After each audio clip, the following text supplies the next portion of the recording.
We're going to get started in about 1 minute.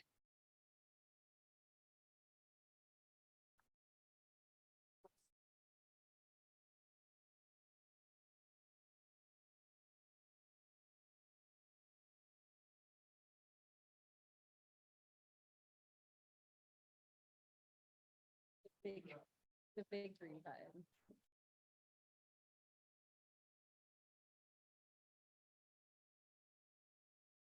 The bright light.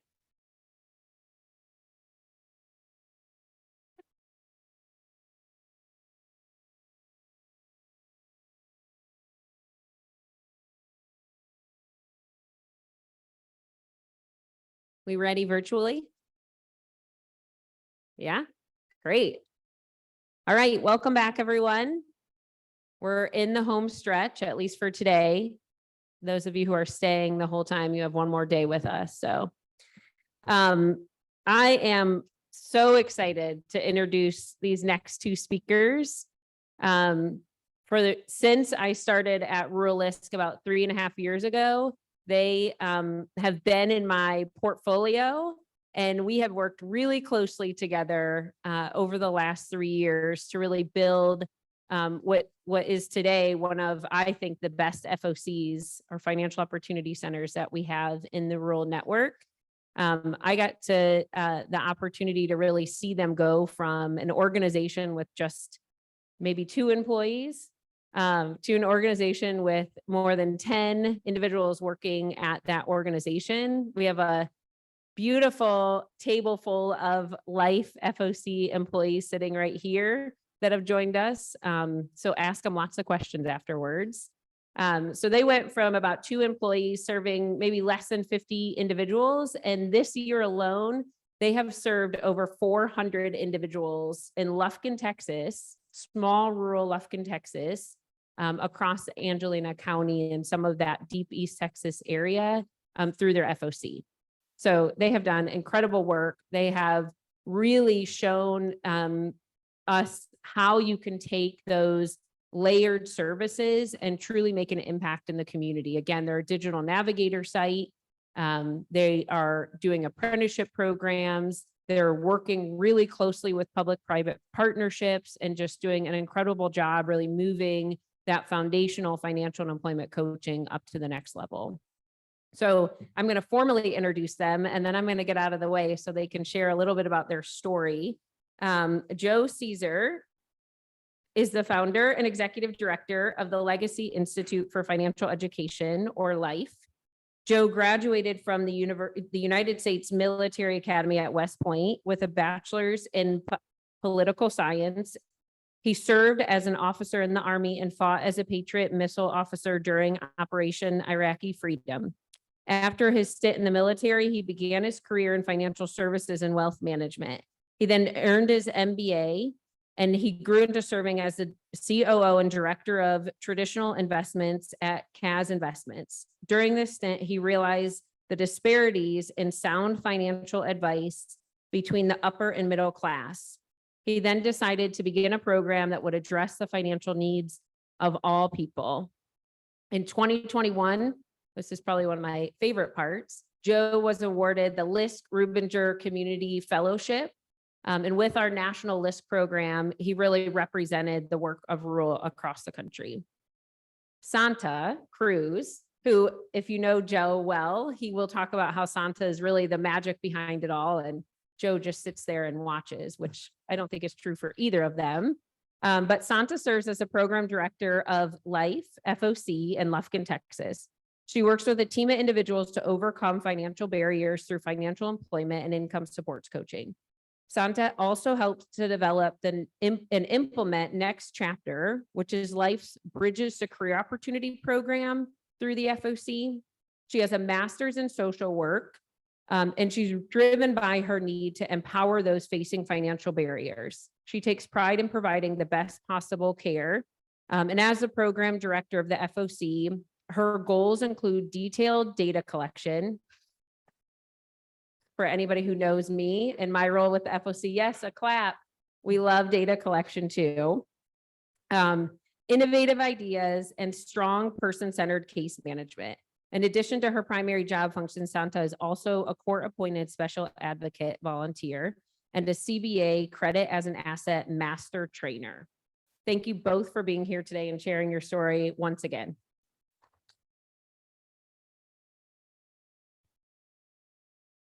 First of all, it's an honor to be here. I want to thank all of you for sitting here and watching me speak and watching Santa speak. It means a lot.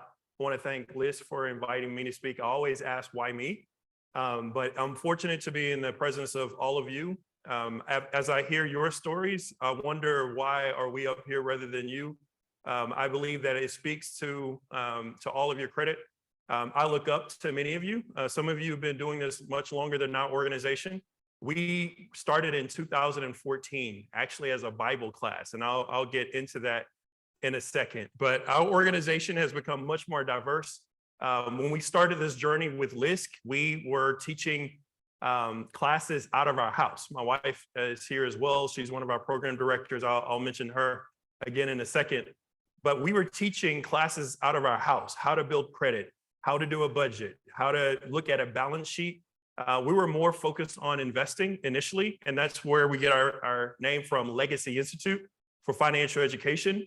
My background as a financial advisor and a portfolio manager, I would help people build wealth, which leads into why I got into this. And I'll share that in a second. But before I do that, I want to introduce you to the different programs within our organization.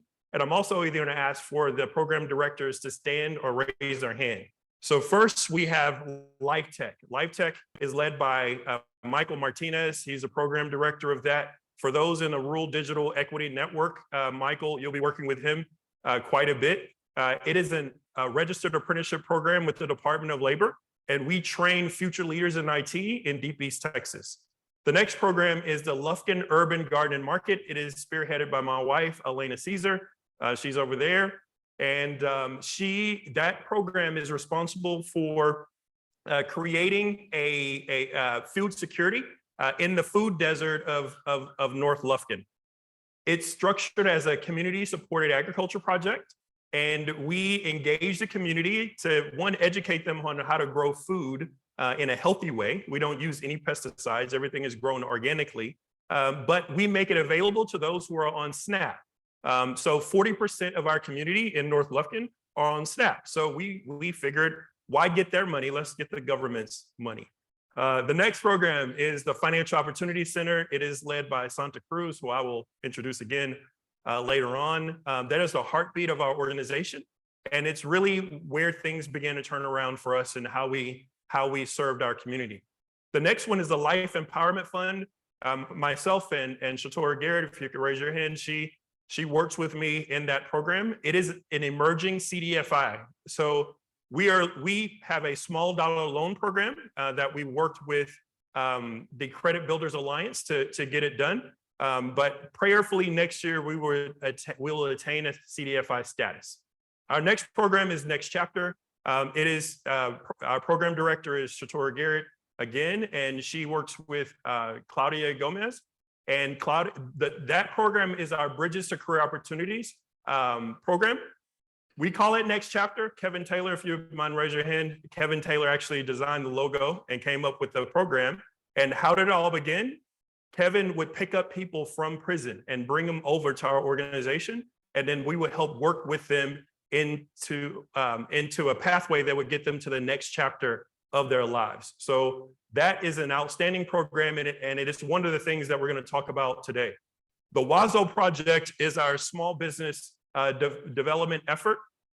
It is also a BDO, a business development organization within the LISC umbrella. We are targeting African-American businesses and businesses of color. Our objective in that program is to try to get the Black community to support the Black businesses that serve their community. Why is that? Because Black businesses, especially in the rural communities, they struggle. So we want all people to support them, but at least we ought to get their own people to support them. So that's been an ongoing effort. We are also a Kiva trustee within the LISC umbrella, and we have been instrumental in funding over $150,000 of Kiva-based loans. I believe we were one of the quickest ones to get started. So that has been a very rewarding project for our community. And if anyone has any questions about that, please let me know. So today we're going to talk about layering wealth building into workforce development. And as we move down this path into the subject, you'll find out that we actually did this backwards. We actually started out with wealth building and then went from there. I'll give you my story, and then I'll let Santa introduce herself. While I was a portfolio manager in CAS Investments, I grew up in the middle class. I was born in Beaumont, raised in Houston, Texas. I didn't come for money. I didn't know what a stock was until I was a sophomore in college. And it was an interesting dynamic. Once you graduate from West Point, there's a lot of doors that open up to you. I was fortunate to be able to have an opportunity to be a money manager. There was an experience that I had. I had a client that was worth over $30 million. All right, never seen that much money before in my life. This individual was in commercial real estate. They had a portfolio with our organization of about $8 million. This is nearly 10 years into my money management experience. The client comes to me and says in a quarterly meeting, after losing $100,000 on paper, she says, "Joe, I'm concerned the direction of my portfolio."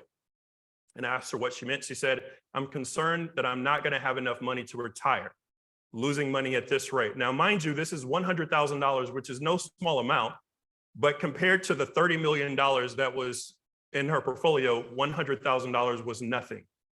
And at that point, I made a decision that this is not what I wanted to do. So I wanted to help the people that came from my community. I wanted to help the teacher. I wanted to help the people that didn't have the opportunity to learn about investments. And that's what drove me into the nonprofit industry. So I want to give way for Santa to introduce herself and why she does what she does. Financial empowerment for me, that's what it's about. But Santa. Hi, everyone. Of course, Santa. Afternoon, actually. So I began with life as an intern. I was a student. I was a social work student. I came in mainly working with the kids with Miss Elena. We have a youth initiative to teach finances at the youth level. So I was like, okay, let me try this. And as I got into it, I got to realize I don't understand finances as a college student at all. And as I'm supposed to teach it, I'm thinking, why? And as a social worker, why is this something important? I began to ask questions, and I'm like, okay, I need to be a client of life. I need to learn financial literacy. I need to understand why this wasn't taught in school. And as I progressed, I became an employee because I was so invested in this work. And I became a financial coach and someone who didn't know something. And now I'm a financial coach teaching others. That's crazy. And then I grew up into my position as the program director over the FOC, and that was a whole other feat in itself because now you have people you have to help and they have people they have to work with. But in that, I started to understand why I'm passionate about this work and why it's important. I see people walking in the door worrying about where they're going to lay their head the next day, not worried about credit. Or I see people walking in the door at a higher level and they're worried about credit, but they're making large amounts of money. And that's something that I definitely want to address. And as a social worker, that's something, economic justice is a word you learn. And economic justice is something I see in the work that we do with LISC and the work that we do with the FOC at the BDO level. And as all of World works, everything I see, we're addressing these issues, but in small interventions in our small communities. And so as nonprofits here today, I think that's wonderful because if we weren't here, who would? And so I just want to give applause to all of you in the room and the work that we do today. Okay, and so I'm going to pass the mic back to Joe. Thank you, Santa. And when she joined our team, she brought an element that we didn't have before. For me, you know my background, military. I tell people what to do, and that's what I was good at. And then got trained as a money manager. So I grew up in a professional environment. Santa is a social worker by trade. She lives and breathes the stuff. And my passion on the other side is as a minister. I'm also a preacher, so we have interesting conversations. and she's Gen Z, which is scary, but she is a baby, and I'm an ex-Enneal. So we have interesting conversations in the office, but she has brought an element to our team that I believe changed or contributed to our organization in a way that allowed us to grow and do things more in line with traditional practice. So our agenda for today, we're going to talk about our origins a bit, our team. We're also going to share with you our mission and our strategic plan. I'm going to explain how the financial opportunity got started. I'll transition over to Santa. She'll share with you how the Financial Opportunity Center matured, and then the birth of the Next Chapter program, or the BCO. And then we'll talk about what's next, and then we'll address any questions. So we began solely as a financial literacy provider. We literally, the way this all started, my wife and I was serving as a teacher in the church for the college and high school age kids. We got to a scripture in Matthew chapter 25. It was the parable of the talents. And then after figuring out that was talking about money, the students asked, how in the world do we double money? No one had talked to them about investments. It's just not something that we talk about in our community. And we need to talk about it more.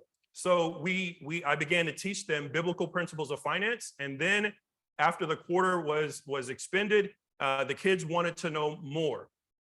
So we started meeting with them on Saturday mornings, and that was the birth of the Life program. So we started out with that. The adults then became upset because they didn't know how to do those things either. So we started meeting with adults, and then we started feeding people with Chick-fil-A, and we said, you know what, we need to make this into a nonprofit. And that's when we made the decision to get our 501c3. But one of the things that we started to notice when we were teaching people that we didn't know, when the community started to come in, was that financial literacy alone does not pay bills. And some of you may know that. You would think that you can teach away the inability of someone to pay their bills. And for me, I'm coming from an environment where I'm managing wealth to where I'm trying to help my clients manage scarcity. Again, that's the difference between going from a for-profit managing money to a nonprofit where we're trying to help people learn how to be good stewards over what God has given them. So it created some feelings inside of us that it was almost like we were ineffective or inadequate as an organization, because we were not in a position to be able to address the immediate need. It was an interesting concept. And most of you probably live in this environment because of capacity restrictions, because of funding limitations. You meet clients where you want to help them. In some cases, you have a program where you have the ability to help them, but you don't have the funding to match it. It's a difficult place for us to be in, and I'm not used to it. So one of the things that we learned early on, and we didn't really know how to define what it was that we were feeling and experiencing, but most of the clients that we met were in a crisis situation, and they had been traumatized. Coming as a Gulf War veteran, coming back, obviously all of us, we dealt with something, PTSD, whatever it is you want to call it. Well, financial PTSD is real. And our clients suffer from financial PTSD and how they make their financial decisions day to day. So when we met our clients, most of them were in crisis that could have been easily avoided. But because of what has been trained or ingrained in their psychology from the time that they were a child, they didn't know how really to navigate through some of those issues. So I'll give you a case study. There's a woman that came faithfully. This is when we were meeting in our house before we became an FOC. There was a woman who her name was Rebecca, and she would come in literally every single class. She learned everything that we had to offer, including how to invest money. And at the end of everything, I told her, I said, we have nothing else to talk to you about. And she said, but I still can't pay my bills. So then I started to think there's got to be something different. This is just not a situation I like finding myself in. So that's when we decided to do something different. As fast forward 8 years. And now we have a team that consists of 13 people. You see them on the screen. If you notice, we have a very diverse bunch. All right. We've got our table that's here. It's all different kind of flavors and colors and sexes and genders. We've got all of those boxes covered. It's a testament to how we're able to operate and how we're able to be effective within Lufkin, Texas. I'm not from Lufkin, I'm from Houston, and that posed some challenges. Emily and I have had some very candid conversations on what it's like to be an outsider going into a rural community and then trying to tell the people, you know what, I'm here to help you. The first question they ask is, who are you and what are you trying to get from us? Interesting. In Houston, Texas, anybody can go there and work and no one asks any questions other than, do you need any help? How do we get it done? Our organization is 92% BIPOC. Forgive me. I know we just had this conversation about defining BIPOC, but this is the box that they want us to check. If you want a breakdown on that, we're 57% African-American, we're 27% Hispanic, all right? And we've got 8% Asian. If we had one lady who was part of our SCSCP program, Senior Community Service Employment Program, who is Asian. So we're very proud of that. We're 54% women, 23% Hispanic totally, 38% 55 and older. And that is very important because one of the things that I've also learned when we got into workforce development is this thing called age discrimination. So we make it a point to bring people in that are 55 and older, provide them with digital skills training, provide them with financial literacy training, because believe it or not, 55 and older is not uncommon in rural East Texas for them to have $0 in their retirement account. They don't know what's going to come next. All right. So we work with them and we have one disabled veteran. So our mission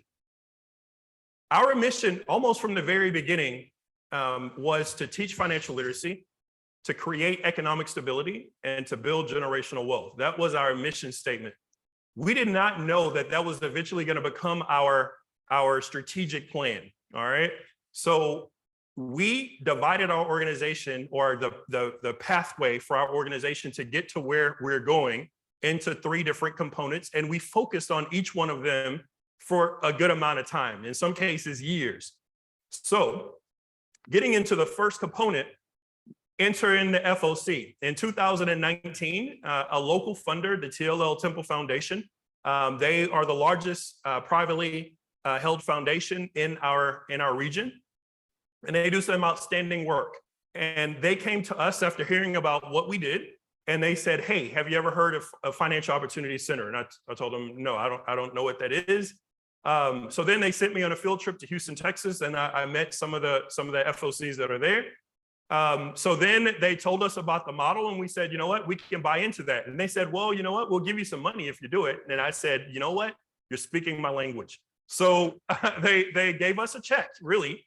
And then we partnered with LISC, and then we ran into some challenges. First of all, you would think that when you bring financial literacy to a rural community and we tell people we have the tools to help you live better financially, that people would be just crawling through the doors and knocking each other over to get to you because that's a resource that's needed in the community. And that's not necessarily what happened. Because people were operating in crisis mode, all they wanted us to do was address whatever problem they were dealing with that day. So client commitment became an issue. We also had capacity restrictions. It was myself and one other person that was not Santa. And this other person, he had limitations and I had my own limitations. So then when the people did start to come, how do you deal with 60 new clients in 1 year from scratch? How do you deal with that? So capacity, that became an issue. And then lack of community support. What do I mean by that? Because of the fact that I was an outsider, many people didn't quite comprehend or understand what it was that we were trying to do. So then the community had a lot of things to say about what we were doing. One of the mistakes that we made early on was that we did not have many community stakeholders. So over time, and when you remember back on that picture, we now have community stakeholders that work within our organization that has helped us ingratiate ourselves to the community And that has had a much better result. So at this point, I'm going to hand it over to Santa because she was critical in the growth and maturity of the FOC. So I'll hand it off to her. Thank you. Okay, so of course, Joe painted the picture of all the issues that we faced, that Joe faced in the beginning. And some of the triumphs of all this and the resolve of all these issues was meaningful partnerships. So we understood that, client commitment isn't good, community stakeholders, they're not really liking us. What do we do? So we started reaching out to other local nonprofits in our community, and we partnered with Buckner Children's and Family. It's a nonprofit that helps single parents with housing and while they go to college, childcare assistance, and those kinds of things. So in the matter of 3 months, we brought on 25 clients through one nonprofit. Okay. So we started to learn that although the community is a resource, cold calling, Facebook marketing, it's something we can do, but we started to learn that partnerships is the way to go for clients. And we started building other partnerships with other nonprofits, such as the Mosaic Center, or which is an employment training program for women, or the Men's Field House, which is another employment training program for men. And so we started to get more and more clients coming in the doors.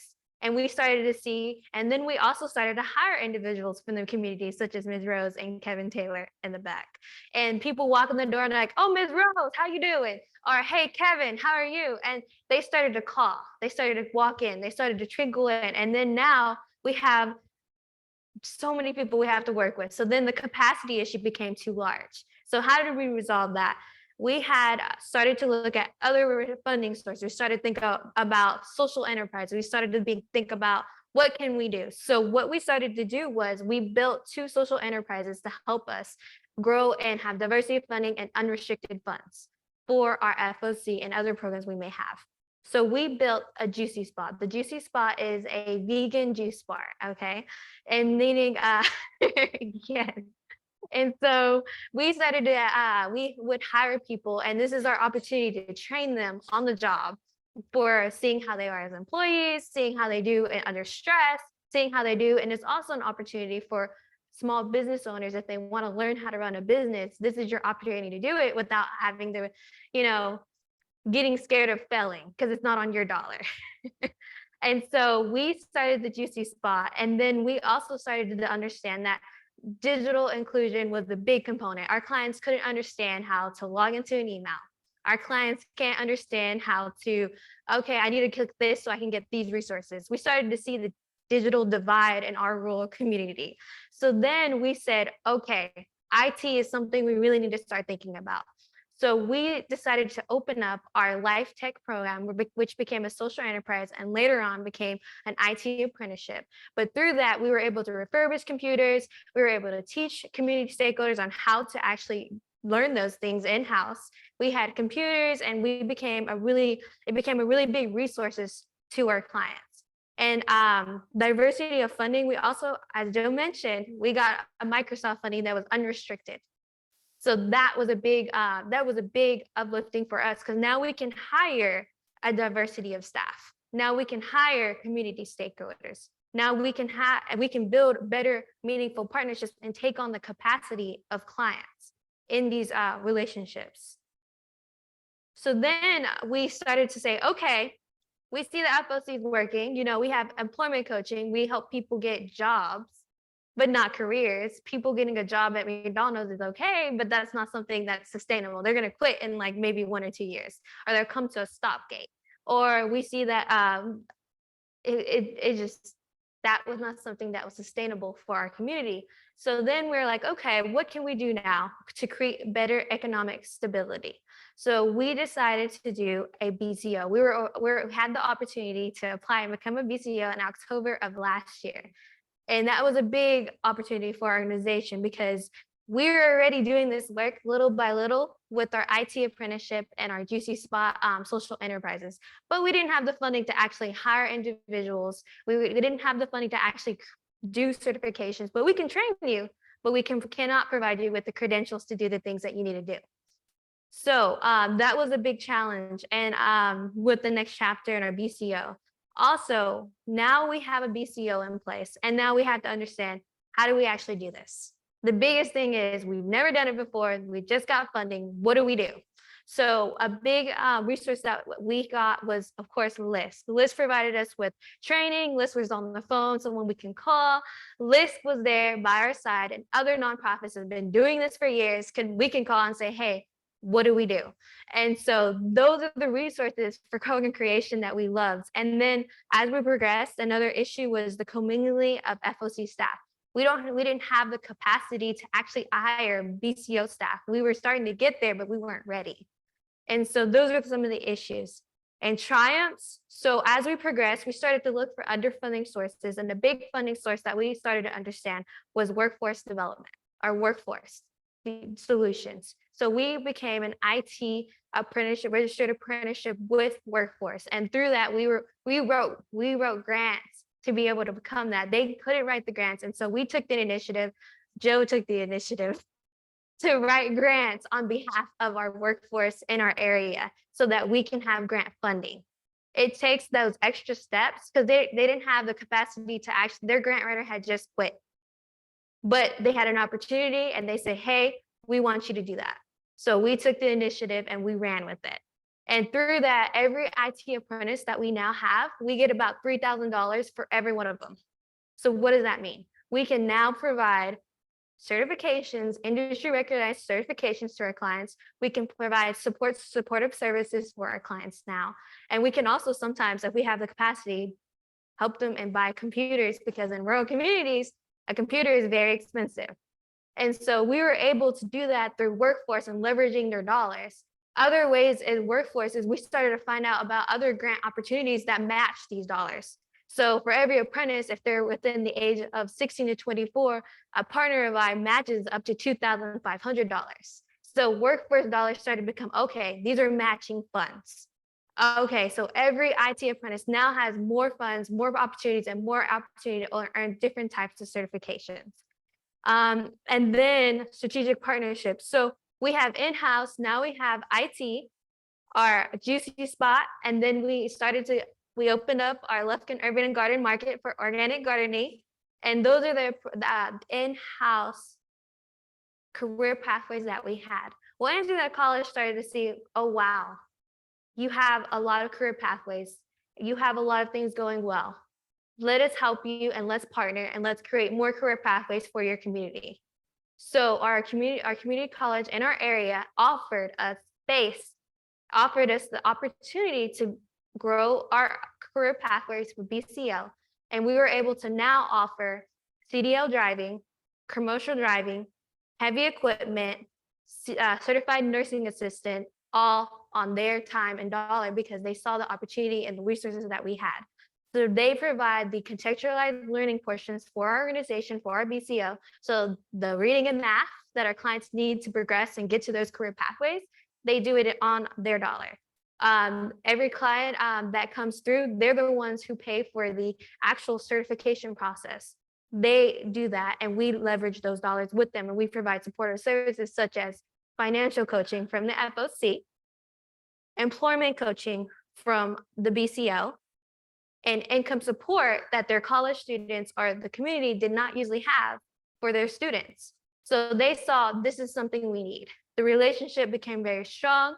And now we've, over the last year, and since we've been doing this work, we've had over 60 clients go through these programs. That's a lot. 60 for a rural community to help individuals do that, that's hard, a lot, and fast when it's your first year. Thank you. So we were like, okay, we have all this stuff going on, our next chapter program, what do we do next? And so as we were going through that, we started to understand clients can fall through the cracks easily, especially in rural communities, right? Because there's all these different things they have to go through, all these different partnerships they have to go through. So we developed where we have our program director guides them step by step by step as they progress. And it's her responsibility to make sure they don't fall. And so the clients started to see this is real. This is not fake. If you know some of your clients, they don't believe in financial coaching. They're like, oh, is that a real product? Is that real? Like, or is it going to hurt me? And that's a big component that you face in rural communities. There's a lot of distrust. a lot of distrust. And so with us actually pulling people and actually getting them certifications and actually providing them with better career opportunities, providing them with better lifestyles and building generational wealth. Now every week we get like 10 people calling, hey, how can I get in there? Hey, how can I do this? Before they weren't doing that at all. Our local college, they're like, we need people, we need them now. How can we do that? Well, we're able to provide that through our community partnerships, through our relationships, and building trust within our community and having community stakeholders that are within on the ground going to get it. So like I said, our community navigator right now, our community person who goes out and grabs them, he's at the homeless shelter talking to people, telling them, come on. He's at the correctional facility, hey, talking about it. He's at every event that he can get to, but the clients trust him because he's been there, he's lived there, and he's been there for many years, and he's a community stakeholder. So these are really important things when we were building our BCO to think about. We didn't think about that in the beginning. We were like, okay, we're gonna do it, let's do it. No, we need to think about what are the resources in my community that are gonna help me build my FOC? Who are community partners that are gonna help me establish and create sustainability, and to think about how does this look in the future? And we're still learning and still trying to figure that out ourselves, but we started the process. Okay, pass it back to Joe. All right, thank you, Santa. So you've seen how we have progressed to where we are now. And you have seen how from a wealth building standpoint, it's not going to be as effective without that workforce component. So when we think back to what we're initially talking about, layering in workforce development with wealth building, those two go hand in hand. How do you build wealth without a job? How do you help people balance their budgets without being able to live a livable wage? We've got a phenomenal income support coach, Rose, who and for our relationship with the health district, Health and Human Services, we are a level 2 partner with them where we can register people for SNAP and other income benefits. She's done an outstanding job of doing that, which is a great win for clients initially walking in. Someone who is knowledgeable about what to do. But without that job, we're going to end up in an infinite loop, right? So we've got to create careers. I'll give you one other case study, an example. His name is Maurice. Maurice was in prison for 6 years. Maurice came out of prison. He didn't know what he was going to do. He was living with his grandmother, I believe. He's got, I think, 5 or 6 kids. And Maurice wanted to do something different. He said, I don't want to go back to the streets. So we put him in the Next Chapter program and in the FOC. He ended up getting an LEF loan, a Life Empowerment Fund loan, to help him get started until he can start earning some money. And then within about 2 months, Maurice is now making over $70,000 a year as a commercial driver. We got a scholarship through our BCO program in partnership with Angelina College. The cost of the program is $5,500 for commercial. He couldn't pay for that, and neither could we. But that relationship that we had with Angelina College, and I want to bring up one point Santa mentioned. We don't want anyone to slip through the cracks. Claudia, who and Shatora are at Angelina College, but Claudia is the first face that you see for our organization. She literally sits right next to Angelina College's adult education enrollment person. Their desks butt up to each other so that literally no one slips through the cracks. It's a great arrangement. Did you like that? Yeah. So what's on the horizon for us? First of all, client base is very diverse. Don't just think that we work with low-income people who are impoverished. That is not the case. We have at least 2 attorneys. We've got engineers. We've got people who are in IT. We have people that make 6 figures that are clients of our organization. Why is that? Just because you make money doesn't mean that you know how to manage money. Those are 2 different things, and they're not mutually exclusive. So we've got a very diversified client base. Also, we continue to establish partnerships with organizations that are going to be strategically aligned. The last component of our mission is to generate or build generational wealth. To build generational wealth, you can't just put money in savings. I mean, that's a start, but how do you make the money grow? So we can't do that internally. We are not a registered investment advisor. That is not what we do. And we can't just trust that every every organization that we send them to. If you send them to Fidelity, Schwab, Robinhood, we know bad things can happen. If we send them to a financial advisor without having a conversation, bad things could also happen. So we have to have a partner that's going to be aligned with us. And we found one. Locally, there's an organization, Local Loan, and he was on our board of directors. His name is Tim Kovar, or Taylor Kovar, and he started Kovar Wealth Management years and years ago.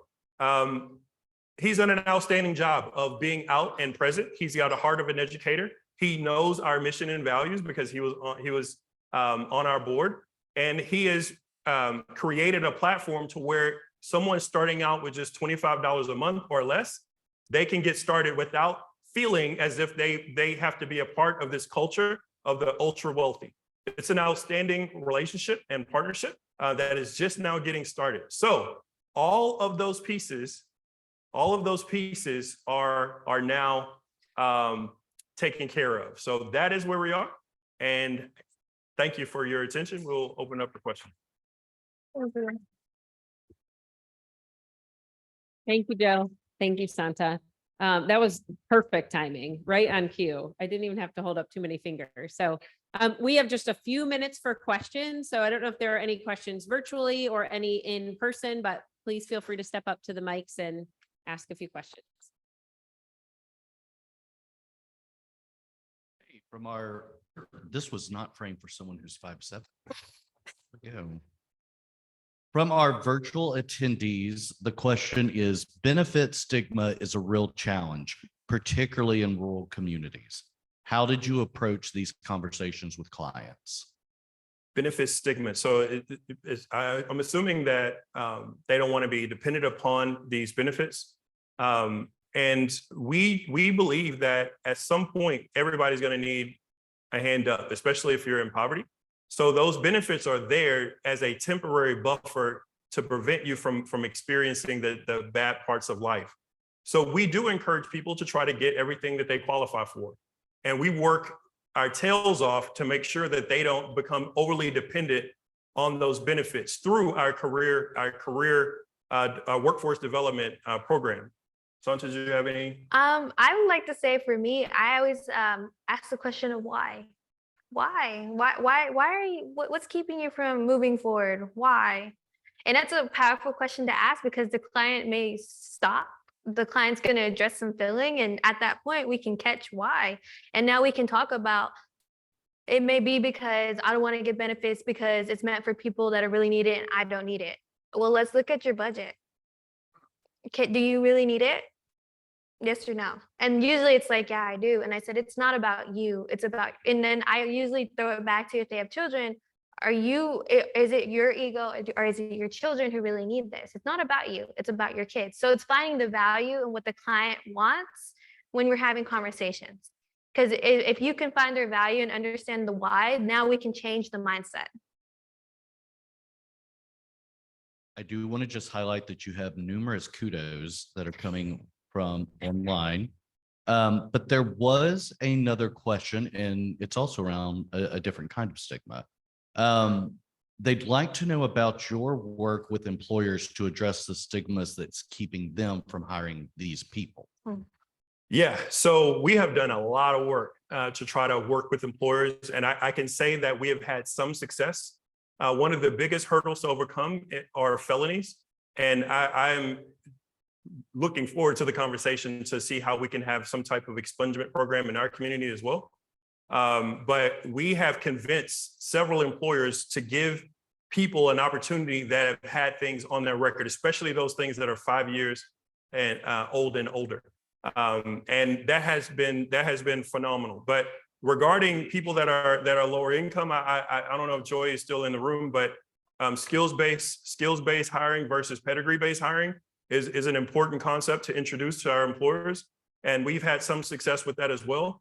But I can tell you that it's hard work and it's rewarding work because everybody, especially those who have made a mistake, should have an opportunity to right their wrongs. And then for society as a whole to not continue to penalize them to the point where they can't provide for their families. We believe wholeheartedly in that. I don't have anything else. Thank you. We have time for one more. I think she has a question. She has a We're going to take question. one more from the audience. Go ahead. I'm gonna be quick. First of all, I just want to commend y'all. I said this yesterday. I think that what you're doing is amazing. So it's just I'm curious. So my first question is, how do you measure success amongst the individuals that you work with? And my second question is, how do you know? I know that y'all have different programs and resources that you offer out, but how do you pick whom to serve? Is there a membership base, application process, some type of deadline? I'm just curious. Okay. So I'll answer the second part and then go into the first. Okay. So we don't really have, it's based on each program we have. So for our IT apprenticeship, it's based by our funders. You have to be 18 plus. Workforce, usually it's certain grant funders want 18 plus only. So we have to work with what we're working with, but every client, usually we like to have come in the doors. We work with 16-year-olds, 17-year-olds for financial literacy for the FOC. It's really dependent on the program and how we determine how we work with them. But usually there's something that we can do for them. And then I don't remember the first part. How to measure success. Oh, okay. So a lot of different, so for the FOC, I can answer this portion. But for the other programs, there's different things. But for the FOC, what we do is goal-based. So we create client goals and we set up SMART goals and we set up the ladder. And this helps me determine, are we actually going forward? Are we going backwards? Or if we reach our goals, is this the end? So this helps me determine on a client, have we done it? From a holistic standpoint, economic stability, like is the home stable? Mhm. And at some point, our clients should have no need of us. I hope and pray that all the FOCs have that in mind, that at some point, your client should not need to come back to your office other than to just check in and say hello and we give them, lunch or something like that. But I want my clients to fire me. And that's how I believe success. When I say fire, I let's got say, okay. Yes. Thank y'all. Great. Thank you so much for that. Really appreciate it. Thank you. And I think we got Julianne coming up next.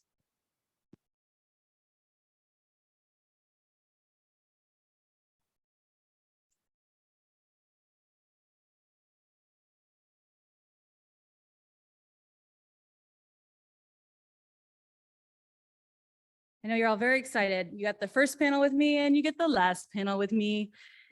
And both of them, I'm pretty much in awe of everyone who got to be on my panel. But I just want to start again with reminding you, if you're sharing, doing hashtag rural talks, I'm not saying I'm winning, but I am winning. So keep tweeting, Instagram, Facebook, LinkedIn, Mastodon. I'm still not sure what that is. We're not on Snapchat or TikTok or anything like that, but keep sharing. We've seen some incredible highlights already. The things that have been said on the stage today are insanely amazing, and it gives you a lot of hope for the future. So with no further ado, I am going to bring on our amazing panel representing the Federal Reserve around the country, starting with Sarah Miller. I would invite you to the stage. Is a principal advisor for community and economic development within the Atlanta Fed Center for Workforce and Economic Development. Economic Opportunity. She has over 15 years of experience in workforce development, economic development, and education. Previously, she spent 10 years at the Council for Adult and Experiential Learning, a national nonprofit where she helped develop and grow the workforce and economic development area of service. Through her current and prior roles, she has conducted research and provided direct engagement on effective workforce and labor market investments, occupational and career pathways, and workforce and labor market strategies that aim to address long-term economic mobility and resilience for community and the workers and learners within it. Also, I'd like to invite to the stage Samantha Evans, sorry, we'll call her Sam, but the full name is Samantha. Sam Evans is a community development advisor for the Federal Reserve Bank of St. Louis. In this role, she fosters collaboration and conducts research analysis on a variety of topics pertaining to workforce development and job quality. She currently serves on the Arkansas Community Development Society Board of Directors and sits on the University of Central Arkansas's Community Development Institute Advisory Board. Prior to joining the Federal Reserve, Sam worked as a program officer with the Winthrop Rockefeller Institute and holds a certification in strategic doing from Purdue University, and is a professional community and economic developer, or PCED. Me too. And finally, but not of course least, Drew Pack. Welcome to the stage, Drew. Is a regional outreach manager for the Pittsburgh branch of the Federal Reserve Bank of Cleveland. From the bank's Pittsburgh branch, he works with the community development team on current and emerging economic and community development issues across the 4th Federal Reserve District. Mr. Pack joined the Federal Reserve System in 2009 at the Federal Reserve Bank of St. Louis. He holds a BA in political science from the University of Mississippi and an MPA from Auburn University. So truly a Southern boy at heart. But thank you all for joining us. So let's get to chatting. Woo. So let's get started. Each of you will be, of course, you know this because we've talked about it. Each of you will be presenting a little bit about what your specific work is and how the Federal Reserve kind of breaks this work out. And then also we will get into some questions as I experienced on the call. You might, when we were prepping for this, you could just sit back and listen to these three talk and you feel like they could probably solve most of our problems. But in the meantime, no pressure. But in the meantime, let's get started. Sarah, do you want to start? Well, I just want to say congrats to all of you for hanging in there. I know these are long days and I hope that you've gotten a lot out of it. I've been here since noon and already all of the things I've heard you talk about are all things that the Federal Reserve also cares about. But just a quick kind of level set. Who here is like, why is the Federal Reserve here? These That's are already nice. fans. The Nice. already fans, I love it. We run into this quite a bit sometimes in these rooms because let me tell you, we are not the monetary policy people. We focus on the community development side of the house at the Fed. So every single, I'm going to give you kind of a wide angle overview of all of the work that we do, talk a little bit about the center that I represent, which has a national scope, but we're housed in Atlanta. And then Sam and Drew will talk more specifically about some work that they're doing in their own footprint. So it's good that you all know and are likely connected to the work that the Federal Reserve in your area is doing. But all the topics that I've heard today are all things that we deal with.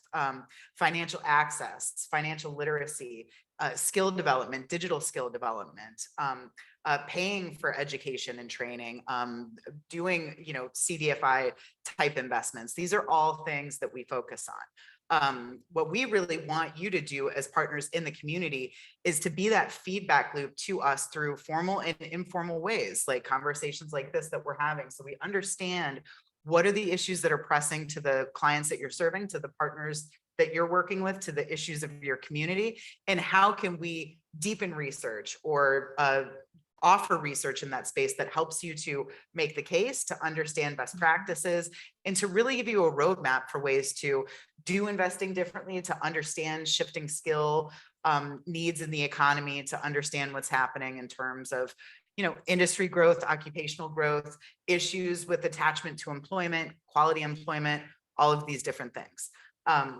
So there's a huge focus across the Federal Reserve on workforce. There's a number of different kind of working groups that the Federal Reserve has as a way for us to keep in contact with our colleagues across district lines. I think there's like 4 of them right now, and the workforce working group has like 70 members. So there's a lot of us out there focused on workforce in a number of different ways. But what I want you to know is that we want to be a resource for you. As Allison was talking about, where are the places that she looks for that kind of nonpartisan voice, that unbiased voice where you can get quality research. We hope that you see us in that same vein as well. There are plenty of data tools that are out there that help you to track, growth in jobs, looking at jobs that pay above the national median wage, but don't require a bachelor's degree. We in Atlanta have called those opportunity occupations. We can track that. You can look at that data down to your MSA level. We track unemployment claims. We track wage growth. All of these data tools that are free and open to the public and there for you to use for your own analyses or whatever reasons that you have. But also all the other research and engagement that we do. We don't just want our work to be books, which we have plenty of. Spoiler. Yes.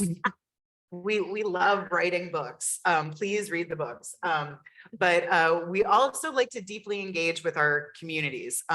You know, we can provide that kind of direct technical assistance, be that advisor or be the learner in a lot of cases, so that we can better understand how we can frame our research, how we can frame our data analysis in a way that's really useful to you.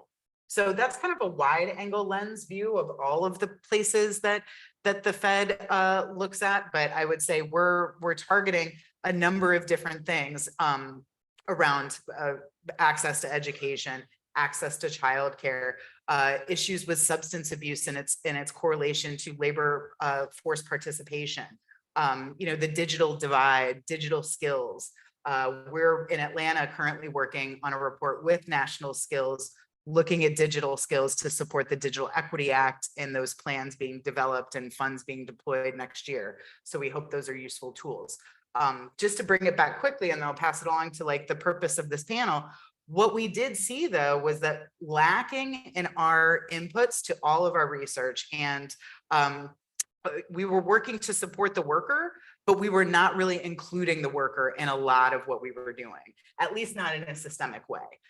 So we, over this past summer, and I know we'll talk about it later, but we did a huge research project where we talked with 175 workers across the country. They're coming from, I think, 33 different states and 157 different zip codes. So we really do have a good diversity in the sample of worker that we talk to understand why did they work or not work during the pandemic? Have their perspective shifted around employment? What are priorities that are driving how they're engaging with the labor market? And how are they getting ready for the next opportunity? So, you know, that's a way that we've said, okay, that's a voice that really rounds out our understanding of economic conditions that's been absent consistency in the way that we've captured that feedback and really helped it to shape not just the way that we all engage with you, but how we think about how the economy is affecting especially low and moderate income populations. So, yeah. Yeah, and I just want to give Sarah her kudos. When she says over 175 workers, can you just imagine being able to put together these focus groups in the evening and being able to coordinate all of that? And so just really kudos to you, Sarah, and Ashley Putnam with the Philadelphia Fed for leading that work system-wide through our Federal Reserve System. And so thank you for that incredible work. And so at the St. Louis Fed, I came in earlier this morning and it really felt like a celebration all day today to being able to be amongst folks who really, like Sarah mentioned, who are thinking just like we're thinking, really thinking about how we move away from the inadequacies of individuals to really looking at inadequacies within the systems and how capital flows within our communities to really get into where people need and where they need it. And so just really kudos to you all being in this space, to being able to take time away from your busy schedules before the holidays and being able to connect and learn. And so I've just been able to learn a lot. I've taken lots of notes this afternoon. I'll probably hit you all back up. So they're like, oh, that weird person from the Federal Reserve is connecting with me. So let me get a name so I can send it on to her.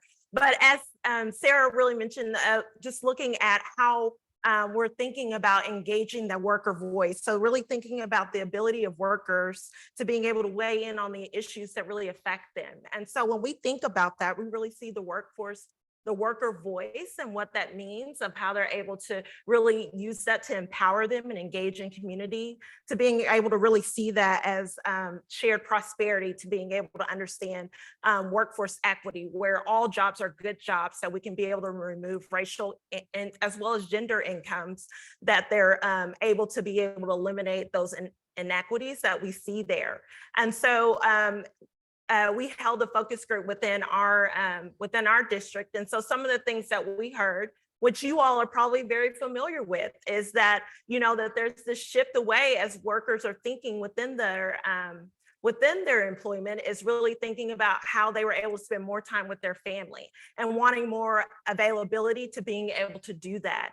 And so how are people really thinking about, as they're moving within their career pathways, as they're moving to do work-based learning and taking on some of these high high skill opportunities, how are they able to provide a way to not only provide family supporting wages, but then also thinking about how they're able to have that access and opportunities to be with their families. We also, another thing we heard through that worker voices and what workers were really wanting is to being able to have the opportunity to being able to provide more skills and learning, and within those, taking time during the pandemic to being able to take on these sort of new learning opportunities and maybe shift into a new career at the time. And so as we're thinking about that, we're offering these ways in which we're able to build on credentials as well as education, but understanding too that folks, as we were talking about opportunity occupation, so still requiring that post-secondary degree or post-secondary learning without a four-year college degree. It doesn't have to be that way, but that folks did understand that there was a signal within the labor force that that those that were in the labor force were more often, if they didn't have the four-year college degree, more often laid off or let go. And so workers were actually understanding that. So we need to be able to talk with our HR folks within our communities, especially as we're thinking about a rural context, as we're hearing from employers, finding an opportunity, being able to hear from workers as well as to being able to work with HR as to understanding how we may be able to change some of our practices around. Does that job actually require a four-year college degree or not? And what can we be able to do in order to provide a way for HR to understand and looking at the skills and credentials of folks and meeting people where they are, and being able to signal that within our communities and working across either sectors or across community for community engagement. And then I think another thing that we heard too was that folks are actually moving towards being able to want more autonomy, more dignity in the work that they're actually able to do.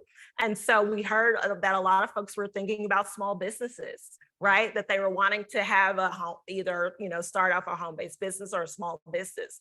And so what is it that we can do within our communities to being able to provide more tools as folks are thinking about this sort of shift in how they're thinking about the work, and being able to provide them with that voice. But I think on that small business front, we're also seeing how folks and being able to understand that too within small businesses. So if you're in a rural community and working across several small businesses and you're thinking about worker voice as maybe like a labor union for those bigger companies and saying, well, that's traditionally how we thought about worker voice. But I think in the smaller context, you can also see it as a succession plan with your Main Street small businesses as well, as you're thinking about having workers to being able to come together, to being able to either as someone may want to retire out of that job, that they can be able to come back in and being able to provide some succession planning to being able to take over that business as 2 or 3 employees at a time. And so those were some of the great highlights that we were able to hear within our focus group that workers were saying, and being able to have the ability to being able to speak, to being able to share as we're thinking about community engagement in those communities. Wow, that's awesome. What about you, Drew? Thanks, Samantha and Julianne. And again, I'm Drew. I work in our Pittsburgh branch. And to let you guys know how I'm actually from Birmingham originally and got to Pittsburgh is I'm a steel kid through and through. My dad worked for a steel company, lived in both places, saw both economies kind of reinvent themselves from steel to healthcare for Birmingham and Pittsburgh. So I think that's what's always really interested me in economic development and how I got into this line of work. And as I said, I was at the St. Louis Fed before moving back to Pittsburgh 4 or 5 years ago, the Cleveland Fed. I know a lot of you guys have talked about small business, and that's really kind of my focus at the Cleveland Fed. And I also cover Western PA and Northern West Virginia. So just to let you guys know, there's 12 regional Federal Reserve banks across the country. So each of us has like a community development department. I would say there's a little bit of a different flavor, and a different focus to the different community development departments. Because again, we want to be kind of that regional asset and hear what you guys are doing and help our policymakers and senior leadership understand that. So again, we're focusing on issues that are hopefully relevant to your areas. So there's a website you can actually go to. We're talking about a lot of this stuff. It's called fedcommunities.org. And it's a good start to kind of see the different community development work across the Federal Reserve System. Again, it's just fedcommunities.org. So I would definitely say that could be an easy place for you guys to start out. And you guys talked about small business. One of the things, and it's interesting, and honestly, it's nice to have regional colleagues to work on different projects. So after the Great Recession, we really wanted to get more information on workforce. So again, that's what Sarah and Samantha talked out, to grow out that workforce, labor force experience to better understand that. And then also around small businesses and what's going on with that. So how things kind of grow within the Federal Reserve System in community development is, a certain bank will step out, start something, and usually the other banks will kind of work along that and put resources to it. So in about 10 years ago, the New York Fed started the Small Business Credit Survey, which was working with small business intermediaries to create a survey to understand what was going on directly from small businesses, particularly around access to credit and capital for small businesses. And then that was able to grow. The Atlanta Fed and then the Cleveland Fed actually joined on to that too. And for the past 5 years, we've had all 12 Federal Reserve banks. So if you go to fedsmallbusiness.org, you can see our annual small business report. I'll say too that LISC I think we work with small business intermediaries, had about a couple of thousand responses. So we don't directly reach the small businesses. We work with, partners like LISC and Rural LISC, the small business development centers, to help reach the small business owners. And again, they're able to kind of tell us, confidentially what's going on around, did you apply for a loan? Why did you apply or not apply, right? Also, again, we're hearing a lot of workforce issues. Small businesses need workers too, difficult to compete for workers, what's going on in various sectors. We also break it out into like rural and urban. We also look at different sectors. So you can look at the report, or you can actually go through the data. We also have state data that you can also access. And we also work with the University of Chicago kind of on like some, making sure that it's weighted and all that kind of stuff particular. So again, it's of significance, statistically significant is what I was looking for there. So we definitely work on that. And again, we have hundreds of partners across the country that help us do that every year. And again, the survey just closed like a month ago. So we actually house the Small Business Development Credit Survey at the Cleveland Fed now. And so we have about a team of 4 or 5 people. Emily Wavering Corcoran is our wonderful leader for our Small Business Development Credit Survey. And she heads up kind of that team in Cleveland. So you'll be seeing a new report soon. We also do an employer and non-employer firms report. So again, employer firming less than 500 less than 500 employees, and then the non-employer 1 employee. So that kind of gives you like more of an idea of some of the gig work kind of stuff that's going on too, and insights into that. So it's really robust, and it's really interesting how that information is able to help different community organizations. I remember when I moved back to Pittsburgh, there's an organization called Honeycomb Credit, which is a crowdfunding organization. And they were like, oh yeah, I've read your small business survey. We actually have a blog on it. And they really use this like 50,000 or less of loan amount that people are looking for to say, look, our clients are really looking for less than $50,000. It's not, $1 million and things like that. So again, I'm happy to always go out and work in different communities, and I'm really more of a liaison. And I always tell people, like, you can always ask me, make that relationship, ask me different things. If we don't do it, I'll find the right person or connect you to the right person. So we really work those relationships.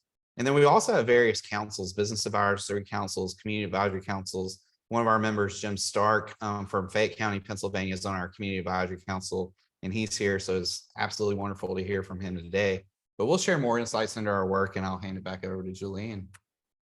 It's amazing. I feel like every time I hear you guys talk, it's like a new thing that we had a long conversation and you just all mentioned something new. So I feel like And if you've been to the website, it is a rabbit hole of data. You can find, they've been doing the work for decades that we've just sometimes started to get into, which leads to my next question, which is something that came up that you hear a lot. Is this focus on worker voice temporary, or is this where we're going? And like, how are you seeing it play out around the country with this? And we'll start with Sam. I'll be quick. I promise. So just to let you all know that there's a Sarah, Sam, and Drew in all of your communities that you can be able to touch base with.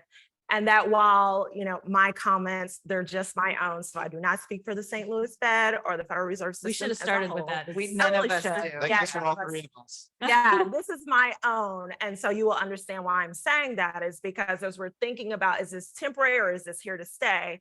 You know, I was talking with this, you know, it's always good. My parents are great buffers to being able to understand how my work translates. And so my dad was like, well, you change jobs just as much as you change your hair color, as you can see from these photos. It changes, but not as much as he thinks it does. I think that's just like thinking through, you know, he came from a job where we're from a rural community. And so it's a company town and being at a job for over 40 years.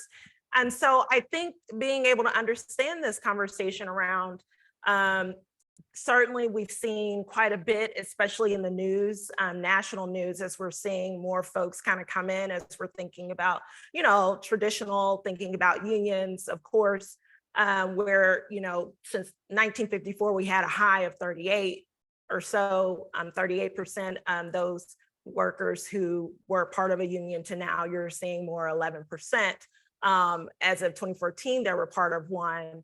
But really, in having this conversation with Julianne and Francesca earlier, is that this is something that is, we've been seeing longstanding, right? That there's movements, labor movements from way before, since 1935, that have been able to enact policy for us to being able to understand that. And so as we're saying, you know, things such as the Great Resignation and other labor market areas to kind of signal as to, you know, folks being able to utilize their feet and their voice and being able to say, well, this is what I'm looking for in my job. And if not, I'm going to kind of move on. And it's not just a generational thing. We've seen, you know, Great Resignation, folks kind of just maybe even retiring earlier, taking on and going the entrepreneurship sort of route.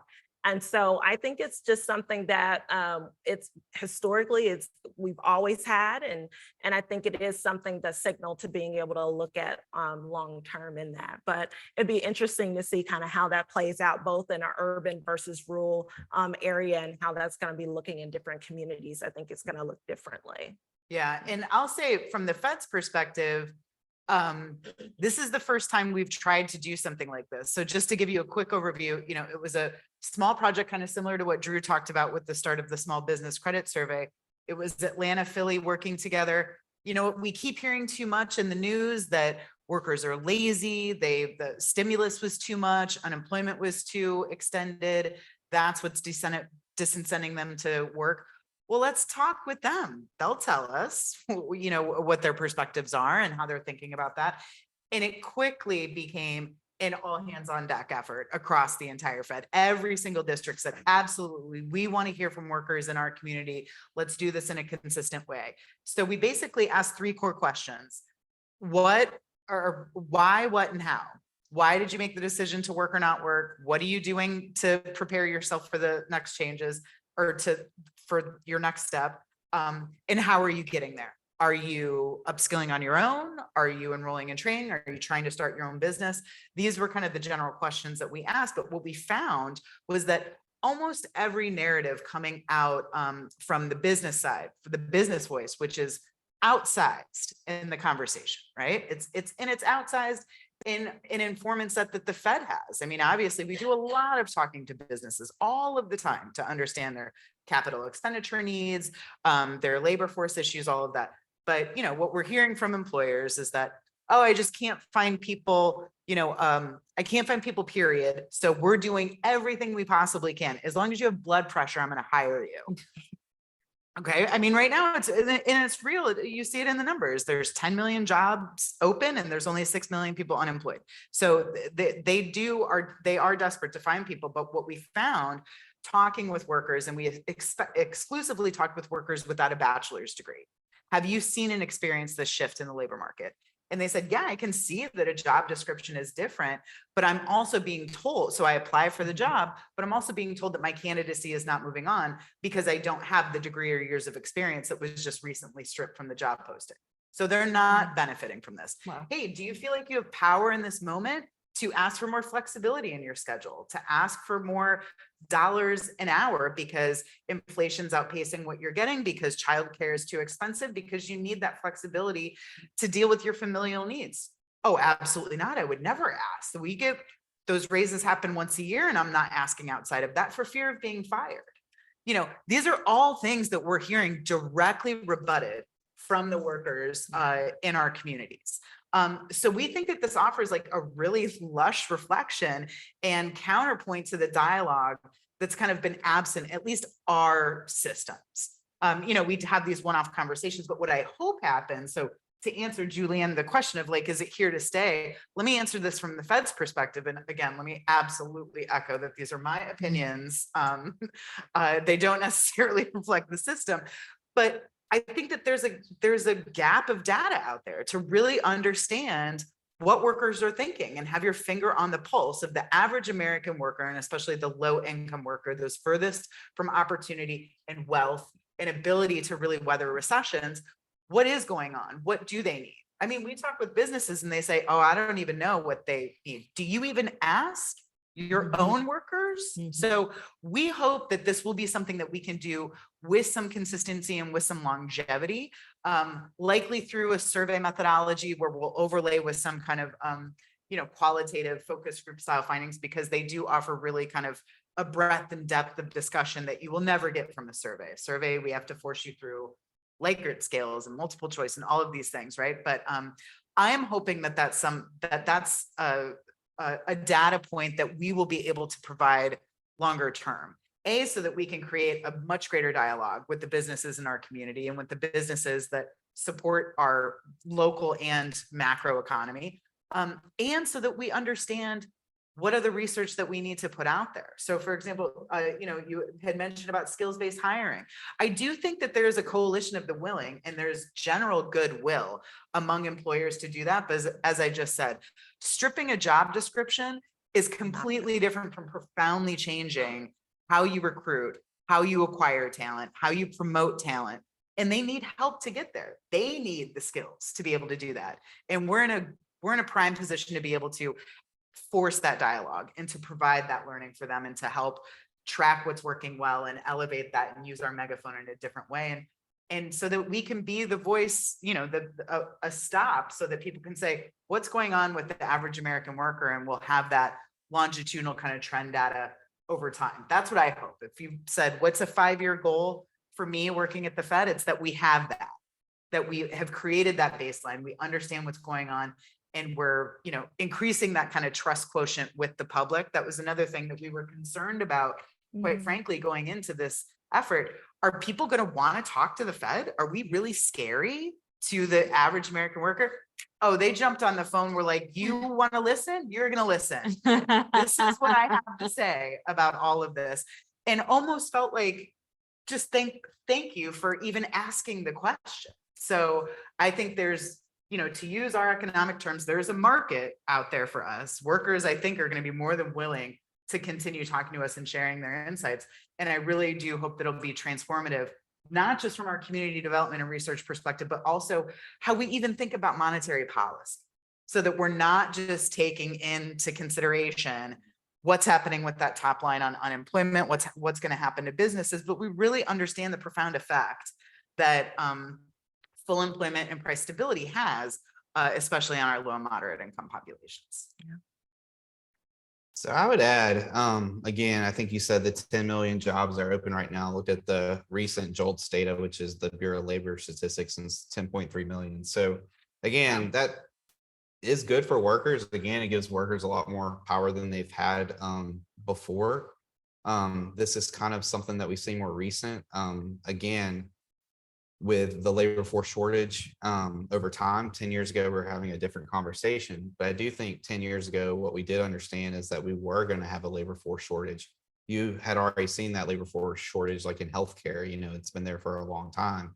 And, we talked a lot about the silver tsunami. Again, their baby boomers retiring, having the numbers not to replace those.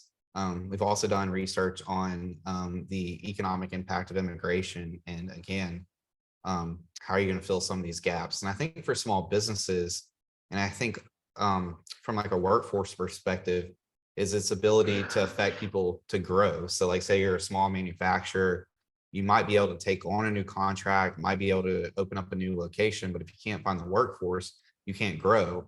And that's one of the positive things we've seen too, is a lot more business dynamism. So again, some new businesses being created and a lot more robust than we've seen in years past, which again is what you would like to see in your economy grow. But again, the ability for the workforce to be there to support those businesses is often difficult. And again, in some of our rural areas, more difficult. I do think we have some good examples across the country of places that punch above their weight, are doing a lot of different things. I know Tennessee's in part of the St. Louis and Atlanta Feds district. And again, like the free community college, things like that they have done to help, upskill workers. But it's interesting too, in Pittsburgh, we have something called the Pittsburgh Wage Study. And it's something that the University of Pittsburgh has been basically looking at healthcare employees for about the last 8 years and about their wage growth, and kind of like they have 26 indicators of like people are making like $20 an hour, but they still can't afford their healthcare and they work for a healthcare company. Again, they're making $15 an hour. They're going to predatory lenders because they, can't make their rent. So we've been really looking at that in Pittsburgh and healthcare. And what's been interesting for the healthcare entities in Pittsburgh is they basically said that we have to be the better employer. So they're starting to like put more social, I wouldn't say social workers, but definitely more of a social work perspective to HR on how you work with employees and make sure that they're better taken care of, better understand the resources. Again, that financial stability for workers is what we've understood.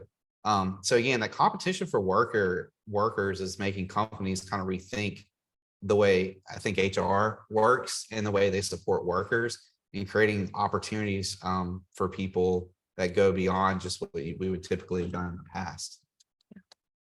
I also want to for some of you who were in St. Louis Fed district, we did invite some FOCs. So there were some representation from our clients. I also want to give you some credit. You also not only did alternative times, but you also did multiple languages. And we're really, we got feedback that you were very inclusive and very made sure that people felt like they were being heard, which is always lovely. Yes, that makes me feel very happy. We had 3 sessions in Spanish, but we also did 3 special sessions too. One was exclusively on rural. And just to give you this is more a preview, we're still coding the data right now. I mean, there's 25 hours of conversation with 175 workers across all of the demographics. So we're trying to code all of that so that we can do the report. But Q3 or Q1 of next year, that's when we're targeting having this report out with all of our findings and all of the detail in it. So that'll be, and of course, national, and we'll make sure that that gets through. So, but this is just a little bit of Snippet. preview. Yeah. The teaser, something to look forward to in 2023. Yes. This is like this is our version of the Avengers movie. Yes. Is the results of this. This is the trailer. This is the trailer. You guys, more reason to go to this website at fedcommunities.org. Which if you'll find one report and suddenly you'll find that you've downloaded or ordered 4 more, which is what I did. Drew, you actually set up a really good transition to the last question I'm going to ask you before we ask the audience for questions. But what is the role or even responsibility of the businesses to workforce development or addressing some of their needs? So it's interesting. I was telling Samantha, she went to the University of Minnesota for grad school. Go. Yeah. So we actually, me and my colleague Kyle Fee had written a report about 5 years ago, actually, on the alignment between workforce and economic development, and just kind of my background's economic development, and to talk about the systems. And we looked at like 75 workforce and economic development systems across our district, and just kind of like better understood like how they work together. Do they work together? Do they fund things together? That type of stuff. And again, you find out that the economic development entities want workforce development, but they aren't willing to fund it. Things like that are gaps that, again, you need to work together. Always tell people workforce it's difficult because it's a moving target, right? And you're setting up a program. You want to make sure that's been there, going to stay there. So we talked to the University of Minnesota's extension like a month ago, and it seemed like it was just like such a relevant issue that had come back up. And a lot of the questions that they asked were things that we had kind of looked at. If you go to the report on the Cleveland Fed's website, and again, like that, we did talk about this public and private workforce. And again, a lot of the companies said that they didn't trust or know what, the public workforce system was doing, which of course, understand you guys don't get money to market these programs too. So I think, there's some of the difficult things. But there are also, different things that we found out that people were doing across our districts, when it did come to like funding, when it did come to like combining some resources, again, especially like the financial opportunity centers. And we also have financial empowerment centers, again, to kind of bridge some of these gaps and the importance of different intersections that people could play. And I think that's the biggest thing for us in economic development is we've learned that workforce has basically been our number one issue to work with lately for every community. So I really feel like, again, there's probably more alignment than there's been before. And again, I think for the private sector too, like putting in those better supports, being at the table. Some places do it a little bit better than other places, but again, I think everybody's kind of getting to that point that we really need to work together on this. And then I would also say there are core things that workers need to understand. So I think our workforce systems, as we look across 50 states, and again, transferable skills and just making sure people have those basic skills to go move and have economic mobility. And we only have about 5 minutes left, but I want to give you both an opportunity to. Well, answer I'll as just say one thing. My tagline is that we need to force our employers to be investors in their own talent, not just consumers of it, because there's systems constantly swirling all the time around employers to feed them the people that they need with the skills that they need. But employers need to put some skin in the game too. The public workforce system has been highly divested. They have all of the dollars. I mean, I don't even know what the stats are, but I know that, the biggest investment that they make is around tuition reimbursement. And it's a grossly underutilized, line item that they have. They have the dollars to be able to be better actors in this space.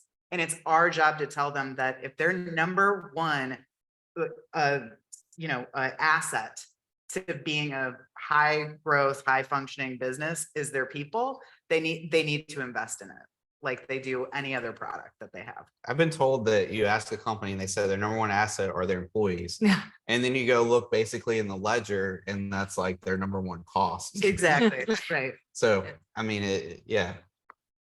Yeah, but we have to invest in our workers. And I think that in engaging the worker voice, especially as we're thinking about some of the major workforce barriers that was brought up today, for instance, childcare. And so really utilizing something like this Worker Voices project, this data and research that'll be coming out soon,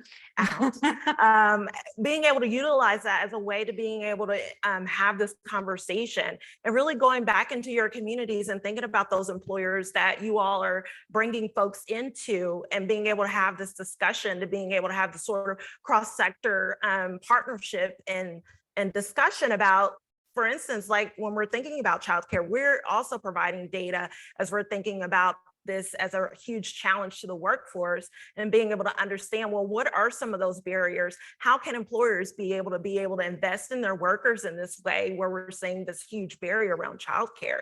And so we were able to utilize some of the findings from the Worker Voices initial takeaways and being able to have those conversations with those in our rural communities that were in isolated areas that were providing these home-based childcare centers, because they were saying, well, the business didn't want to be a childcare childcare. They don't want to be in the business of childcare, but we also know that being able to do it alone. And so how can we be able to kind of create those sort of cross-sector partnerships to being able to think about the funding and opportunities and the strategies that are already identified in our communities. They're great at being able to do that.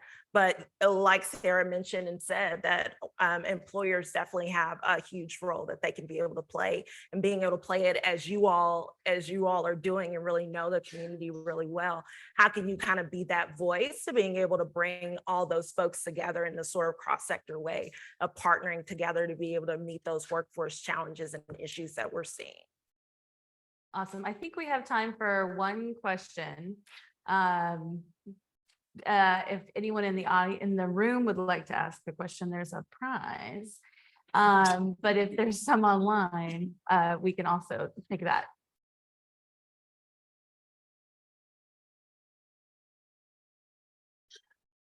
I'm sort of super interested as y'all are collecting this data. What is sort of the advocacy agenda that you're hoping that it informs?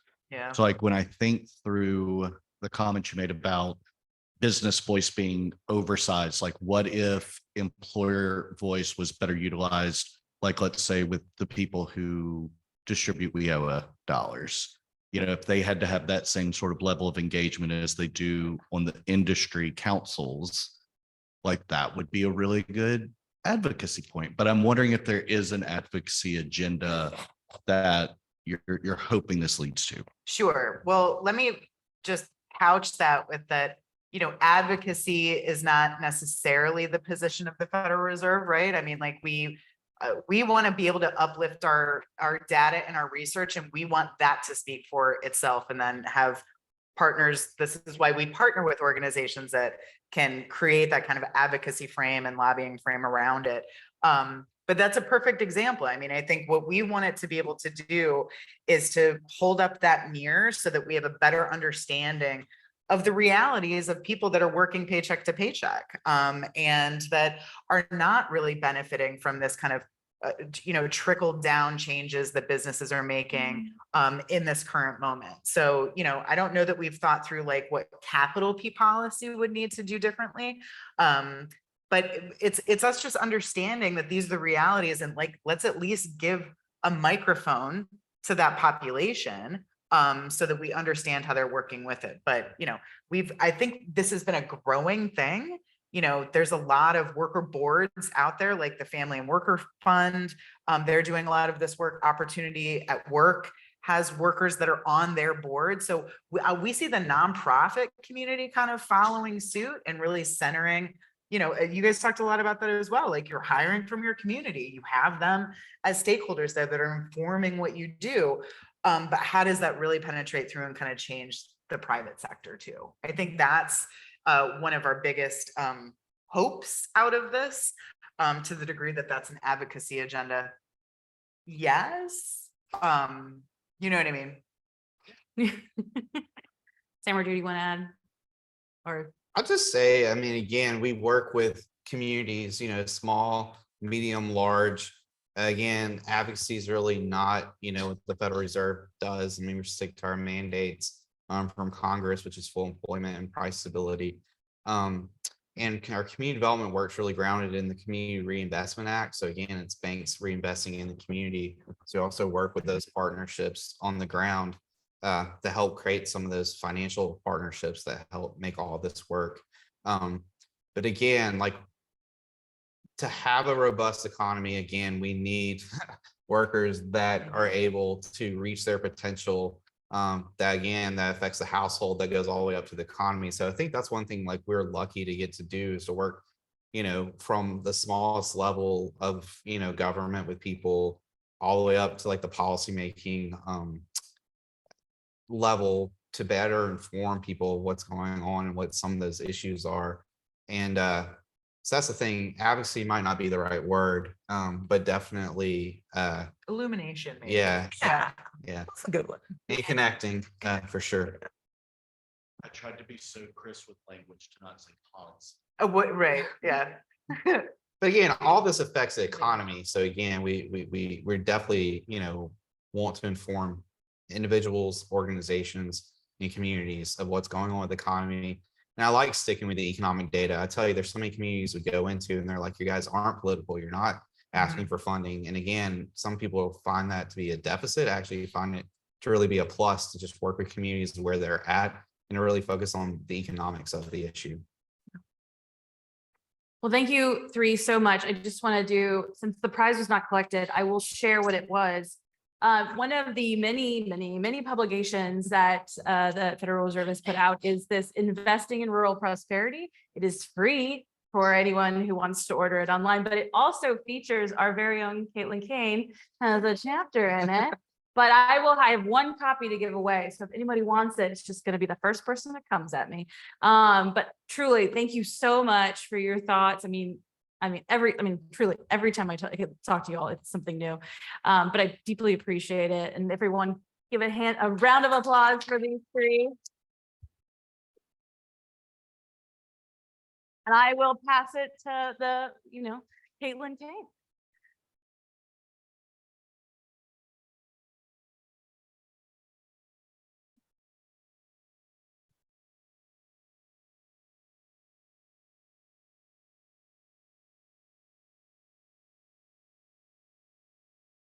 All right. Thank you, Drew, Samantha, and Sarah. Really appreciated the perspective from the Fed. And thanks to all of you. We have now concluded day 2 of Rural Seminar, and we are officially at happy hour. So we're not done yet. So please know that we are going to matriculate from this level up to the lobby level, the Palm Court Ballroom, spotlight, for our awards ceremony. So we'll be recognizing 6 awardees tonight for a variety of different categories. So please come join us. It will be another great opportunity to continue the networking. Just a few notes for tomorrow. Tomorrow we'll start at 8 a.m. in the ballroom. We'll be serving breakfast, and we'll also be having a networking session with Michelle, who you heard earlier today from the national policy team. So if any of you have additional policy questions, anything related to a lot of the different resources that they had talked about earlier today, tomorrow morning would be a great time to approach them one-on-one and to talk a little bit about strategy and other ways to engage with various congressional reps and other federal agencies. Also, we will be having tomorrow another half day of stimulating dialogue on all things small business and workforce. We have some great speakers coming in. We'll be starting at 8 a.m. We'll be finishing at 12 noon. So please join us again tomorrow. We look forward to seeing everybody tonight at the awards ceremony and tomorrow at breakfast. Thanks for joining us tonight. Have a great evening and enjoy the rest of Rural Seminar. Thank you.